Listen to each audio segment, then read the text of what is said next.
I've been seeing the mountains. Just talking about the fact that every day at the view changes, and you know, if you go over, well, this particular one, you know, it's just completely different to the sort of view, and even the topography was changed. When we came into the town last night, walk out the other side and got something different. It's really nice.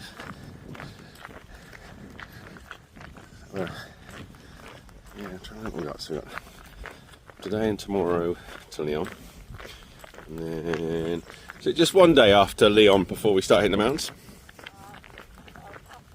2, yeah, okay. Another 4 days on the setter, which I'm enjoying.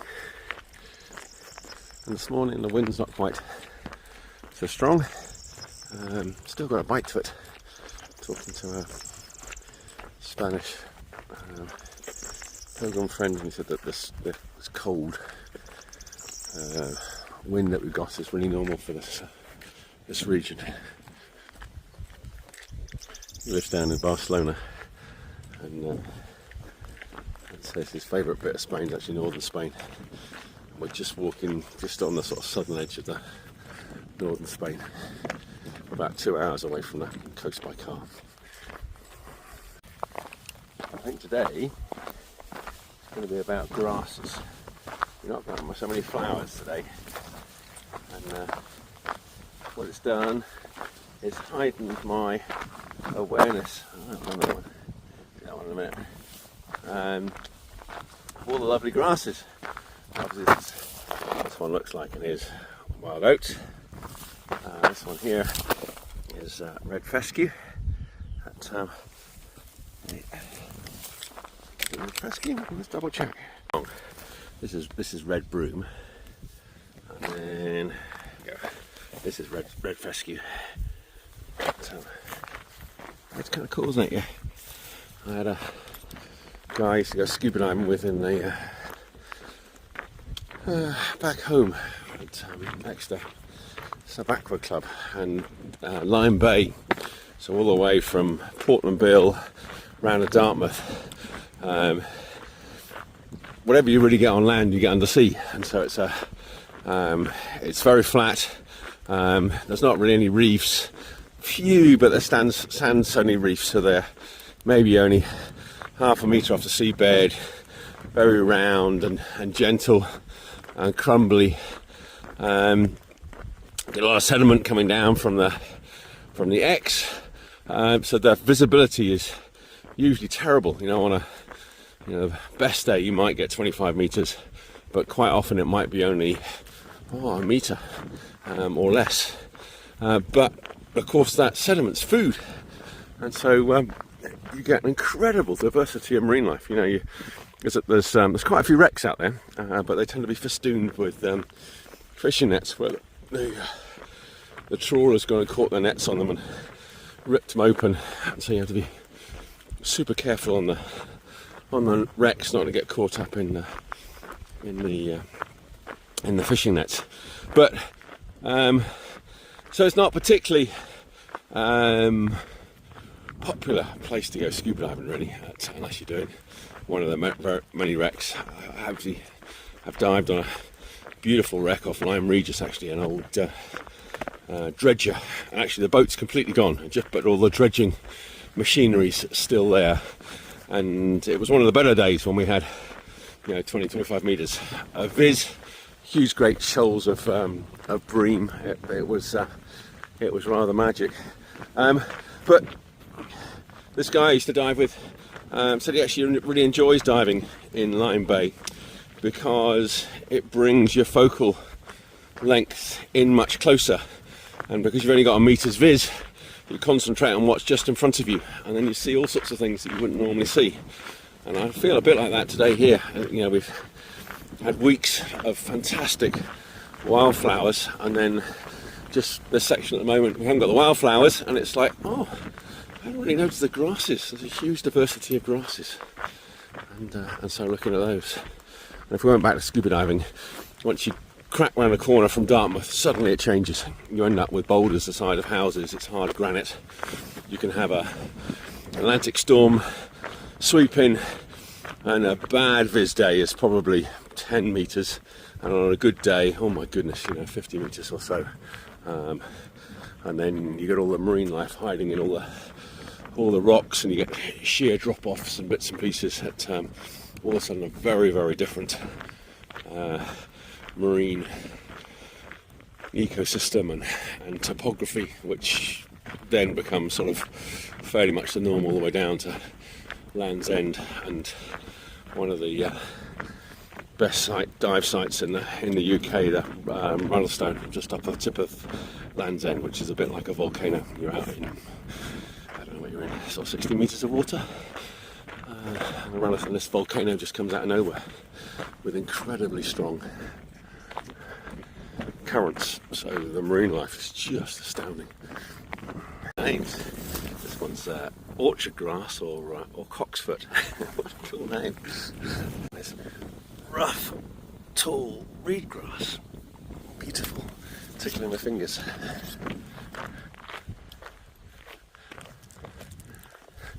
Got the railway line that's still following us. I've only seen one train on it.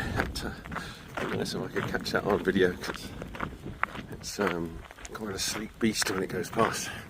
Surprise. Mediterranean linseed. I just wouldn't have got that at all. Very pretty little flowers in there. Planted stand, but it's amazing how the trees change the environment. I mean, we are next to a little stream, so it's that as well. But we're still right in the middle of the Meseta, and yet you wouldn't think so. It's much cooler in here, quieter apart from the leaves and in the trees. It's nice. And the snow, because it's black poplar.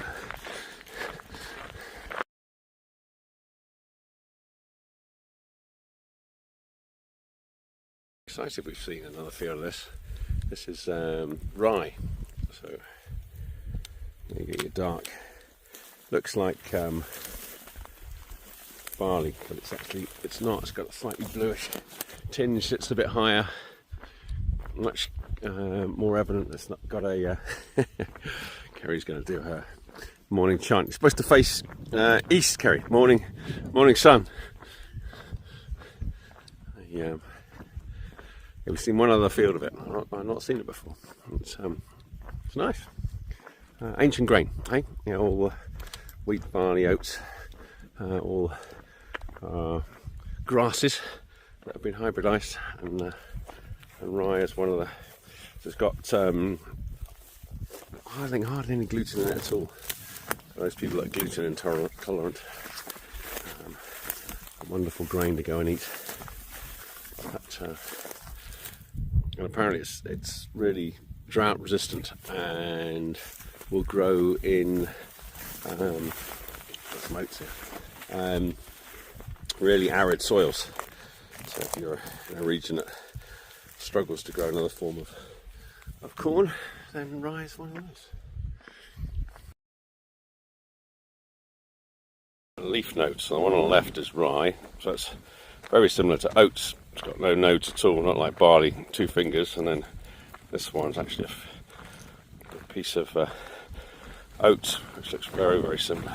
I would struggle to differentiate, I think, between the two before its seed forms. This reminds me a little bit of walking on Woodbury Common, not the topography and the fantastic mountains in the distance, but you can find all 3 types of native heather on Woodbury Common. There's not many places you can do that, so I used to go and pick the 3 and show it to the children. We've got bell heather, the prettiest of the 3, I think, ling heather, which is the most prevalent, and cross-leaved heather, which you get in really wet areas. You struggle when you get in the mountains. You tend to find that it's one or the other, maybe 2, but not all 3. So I'm doing the same with. I've got a bit of rye in my hand and a bit of oats in my hand. I want to pick up a bit of barley and wheat, which we'll come across in a minute. Just comparing the 3. So there you go. I got it wrong, which is bit sad. I looked up the other day, so that's a bit of wheat I'm looking at the moment. You've got at the leaf node, they're like fingers that go and wrap themselves around. The other bit I've noticed, this is actually a pretty rubbish one, but there's 2 stems coming up from that wheat plant, and on the rye there's only 1. And I think that's probably pretty rubbish for rye, but I think the crops, in as much that, you know, we've hybridised wheat for thousands of years, and so you'll normally get multiple stems. I think, you know, 6, 8's not. And of course, each stem got a seed head on there, and then I don't know how many seeds there are. Let's guess, let's say 40 in there. It's amazing. You put 1 seed down, and you get maybe 40 seeds in each head. And then in a wheat variety, you might get, you know, 6, 8 stems, and then our rye, I'm guessing we probably only get 2 or 3, and then the one that I picked up only got 1. Picture this wheat field. This one's got 4, so we've got 1, 2, 3, 4 nice wheat ears at the top. Oh, I thought I filmed that. Not sure I did. I'm just saying there's an aerodrome here. I thought I'd seen all the flowers. I got to walk back ages. You see the blue sheens? Oh yeah, here we go. Sheep's bed. Come on, focus, camera. You can do it. You can do it. There we go, just about. There we go. It's struggling this morning. She says, waving around in the wind. How am I supposed to focus on that? Sheep's bed. How quickly you lag behind. I stopped to go and identify a plant or a flower or something. Carrie must be 100 metres in front of me. Luckily she walks a bit slower than me, so I can catch her.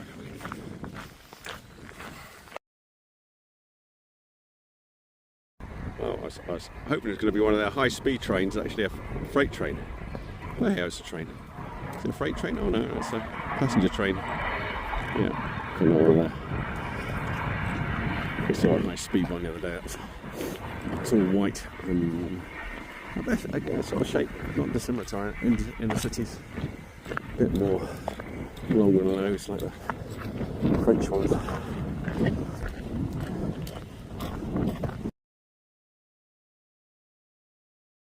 But yeah, I've got some steps there. So you could, yeah, it's very clear. Could go for a swim. Water, probably drinking water, I expect. I don't know. We got from home when they built Rodeford Lake. Some of that water supply goes through streams after the reservoir before it gets treated.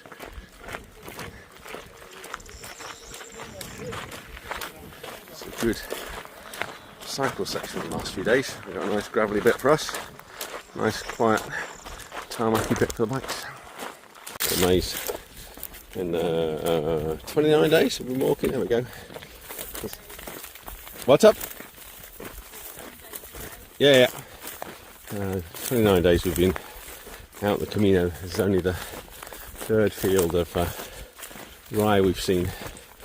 I was reading a little bit about the plant. Its roots go down to 2 metres as opposed to sort of barley and wheat that goes down a metre, maybe 1.3, which is some of the reason why it's, you know, much more drought tolerant and much more tolerant of land which is sort of nutrient deficit. You can use the straw for thatching. I guess, you know, it's not that hybridised. When you start whacking particularly nitrogen on modern crops, and of course they've been bred to respond well to nitrogen, so actually you can't not put that on there, and they've also been bred to work well in conjunction with herbicides and fungicides, so they kind of actually need it to go across there. And the sort of throw of that is it actually makes the straw much more susceptible to rotting, and actually also the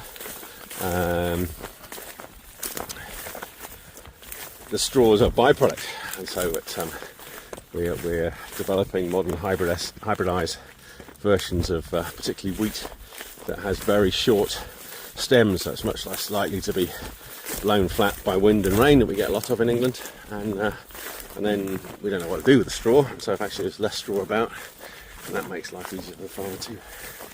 guidebooks they said this is a bit of an unpleasant section because the road is so busy, but I think what's happened since the last update of the guidebook is there's a dual carriageway over that way. We can't hear it, but we did see it yesterday.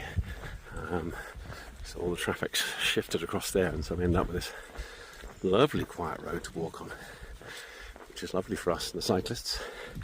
I guess not so good for the villages, because the traffic that would have gone through the villages now whistles past on the dual carriageways. But hey, we're liking it.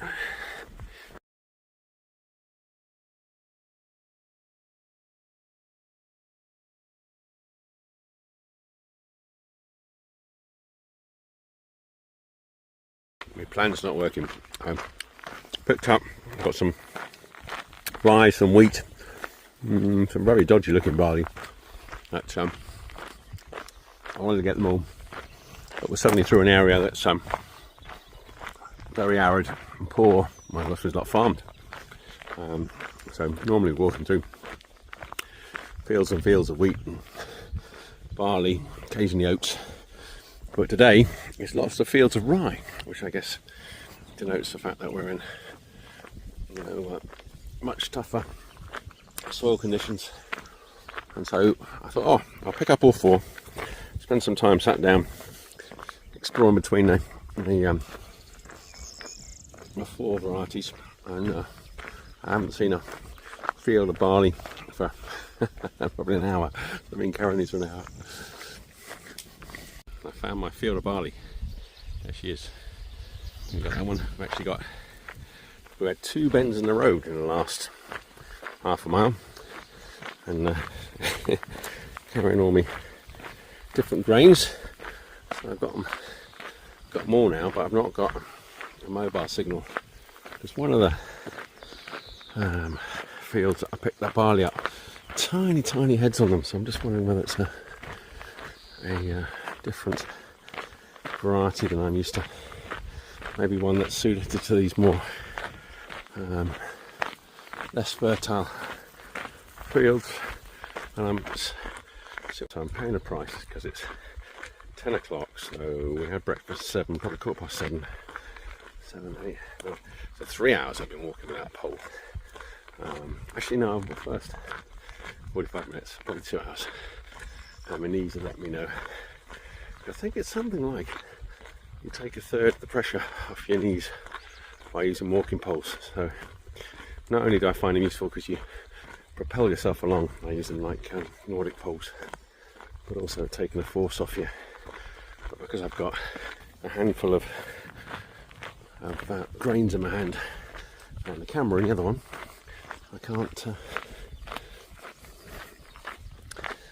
use the walking poles. But we got no. Yeah, there we go. I got first time on the walk that we've not got a mobile signal, and had one for a long time. And that's not really an issue, other than the fact that I really like using plant ID, so that needs a mobile signal. A rabbit down there, 2 rabbits down there, and it's really nice to save what you find in plant ID, and then you end up getting this scrapbook of all the plants that you found along the Camino, and they're your photos, and so it's really quite nice. And so I don't want to go and use plant ID again until I get a mobile signal and save me my latest find that's sat on there. Today we've actually had lots of these. End up with some trees, and you end up with a picnic table, using extra stream. It's nice. Like Kerry said, it'd be a cracking place to camp because there's a few people, not very many, but there's a few people that are camping out.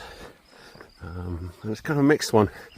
You read the general guidance, they said it's illegal to camp out. But then if you look at the rules that they gave us at St John, actually said you can camp between 7 and 7, but not on farmers' fields. But you get away with it, you'll be fine. But, we're talking to one guy that's camping out most of the time, and it was before them set a very dry, arid area, and lots of grapevines. He said he used to follow the tracks above the grapevines, and on the top of each little hill, get these little islands of hills. You get some really quite fine grass, and you camp there. One morning he was woken because he could hear this rattling bag, and a local was walking around picking up snails for his dinner, and the local was fine, didn't have any issues with him while camping up there. They make us smile. A heart, a heart, an arrow. I don't think you can see it very well because of my shadow. There you go. Carrie taking a photo. Today is rye day. We've got another field of rye with much longer stems.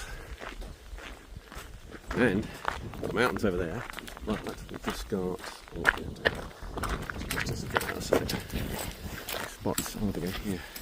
New mountain range coming in front of us. And it's got a little bit of snow on the top. Exciting. Yeah, as we go into heading towards Galicia, one of our Celtic nations. We're looking forward to it. We're going to looking at the photos of other pilgrims in front of us. Little fields, lots of grass, lots of rain. But, looking forward to it as I change. And I think that's the other side of that mountain range. Carrying these rages, trying to get rid of them. So this is our rye, followed by the wheat, a bit of oats, and barley, and leaf nodes. You can see the fingers coming around, not a particularly great one, probably because I've been holding in my hand. Interesting that the oats got that red, and that's characteristic of all the oats. And then no note at all on the wheat. And then on the, there we go, that's the rye. And all together. I'm going to see if I can identify some millet later on.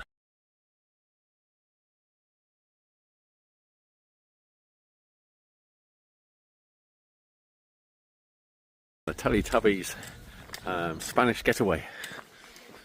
It looks pretty deep. Nice little town. Oh, it's disappeared outside already. There's a nice little cafe that we got to go down a long way. Very exciting. Kerry says an old tractor. Alright, so that's an unrecognisable beast to me. What is it? A Sariaroros. One of them. Oh, this cab's not dissimilar to what we used to have in our old Nuffield. Banging. Cracking little beast. A tractor with character.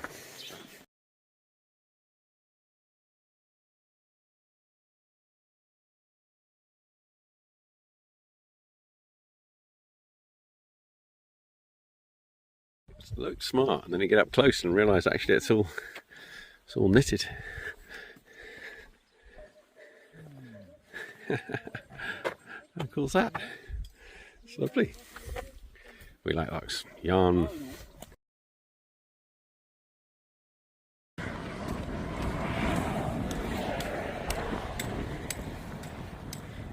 Even the cars are wishing us bon Camino, beeping as we go across.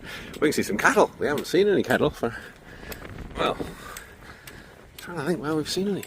Oh, there's one on the field as we went across one of the passes up over the top. Just one with a couple of calves. But obviously got lots of cattle. Meat is friendly, lots of gastrol, I think. Gastrol. So if I can zoom in. Oh, I've lost it. It's just gone down and up.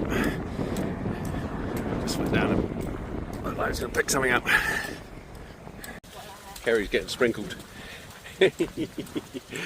So am I.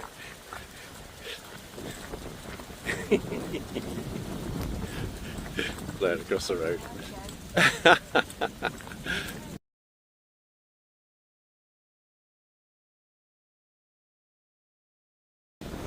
We'd heard a Pyrenean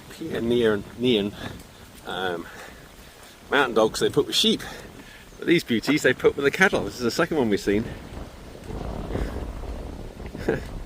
Just living wild with the cows. You wouldn't think there was a particular need from predators. There's two of them in there. Hello, mate.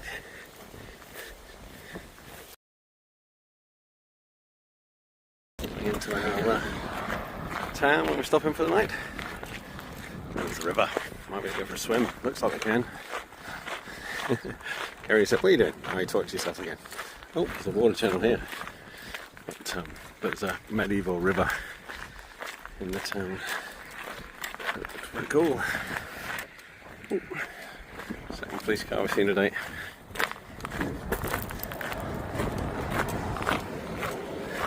I think they're quite strict about feral flow in it. Swimming in reservoirs. So I think this is a water channel. It might be a drinking water one, rather than irrigation. Who knows? But there's a proper river. That's what I'm looking for. He's got his halfway poster strapped to the top. We sent ours through the post office. God, it's really cheap. I'm trying to think what it was now. I think it might have been £3.50 to send back to the UK, something like that. It was ridiculously cheap. And that wasn't because it was some special deal for the pilgrims, it was just what they charge for selling a tube. Oh, it's an old boy brings some hay along. So that's a very inviting looking channel. Well, you want to make sure there's somewhere you can get out before you get in. Look at that. How cool is that? That keeps him fit and healthy. Well done, mate. Hello, my friend. Hello. Hiya. You gonna speak to me? Whoa. You gonna speak to me?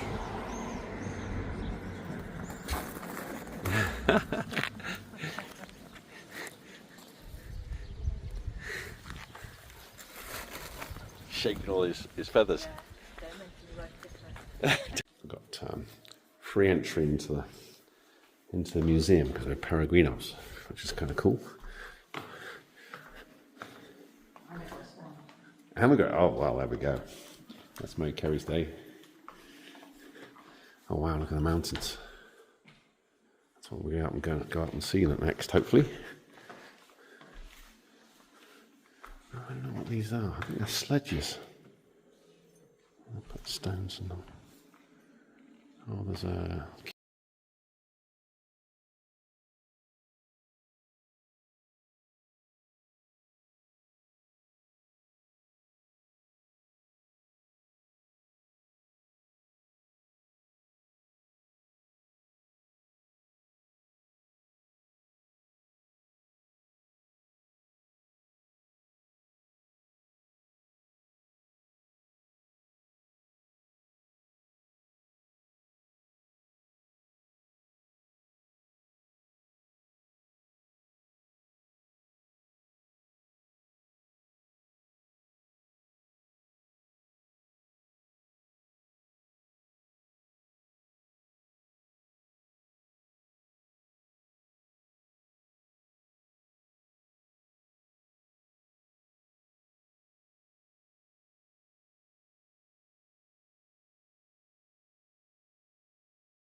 cob.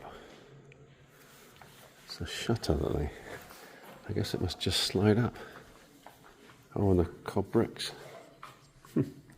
The caves where they store the wine. No idea they went so far underground. All you're going to see is a little door at the front. Cool. Roll in your grains to make flour. I'm going to guess that maybe it's an olive press.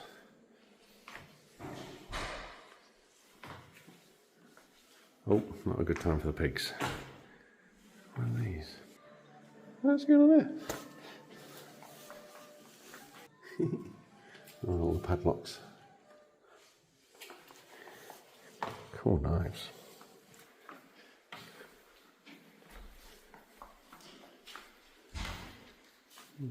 And that's the tool to our size.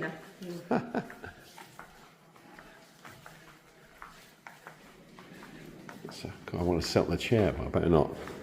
It's very minimalistic.